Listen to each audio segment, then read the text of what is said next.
শব্দৰ অনুভূতি প্ৰেজেন্স হিয়াৰ এপাহি গোলাপ ইউনিভাৰ্চিটিৰ প্ৰেম কথা ন উদ্যমেৰে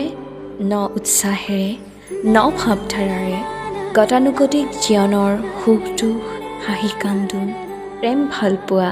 বিষাদ ৰোমেন্স সাসপেন্স আদি অপূৰ্ব সমাহাৰেৰে সমৃদ্ধ নিহাৰ ৰঞ্জন বৰাৰ কাহিনীৰে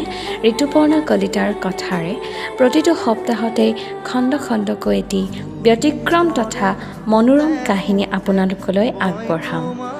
এই সপ্তাহৰ আমাৰ সংযোজন হিয়াৰ এপাহি গোলাপ ইউনিভাৰ্চিটিৰ প্ৰেম কথা এজনী ছোৱালী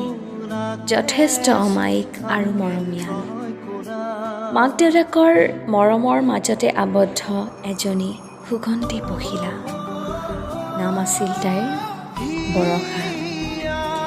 ভৰ যৌৱনতো যেন তাইক গোলাপৰ সুবাসবোৰে আমনি কৰা নাছিল তাই ক'ৰবাত শুনিছিল প্ৰেম এক স্বৰ্গীয় অনুভূতি কিন্তু তাই প্ৰেমৰ অৰ্থ বুজি পোৱা নাছিল যদিও তাই প্ৰেমৰ অৰ্থ বুজি পোৱা নাছিল তাই কিন্তু সেই স্বৰ্গীয় অনুভূতিৰ মাজত গোলাপৰ সুবাসবোৰৰ মাজত জীয়াই থাকিবলৈ ইচ্ছুক আছিল সময়ৰ সোঁতত সেইদিন আহিল তাইৰ হৃদয়ত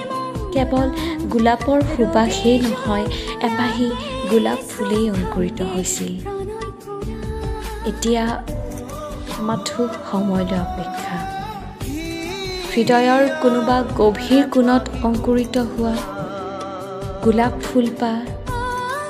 কাইতেই পিন্ধে নে গোলাপৰ সুবাসত মতলীয়া হৈ বলিয়া মৌপ্ৰিয়া যাক জানিবলৈ শুনি থাকক আমাৰ লগত হিয়াৰ এপাহি গোলাপ ইউনিভাৰ্চিটিৰ প্ৰেম কথা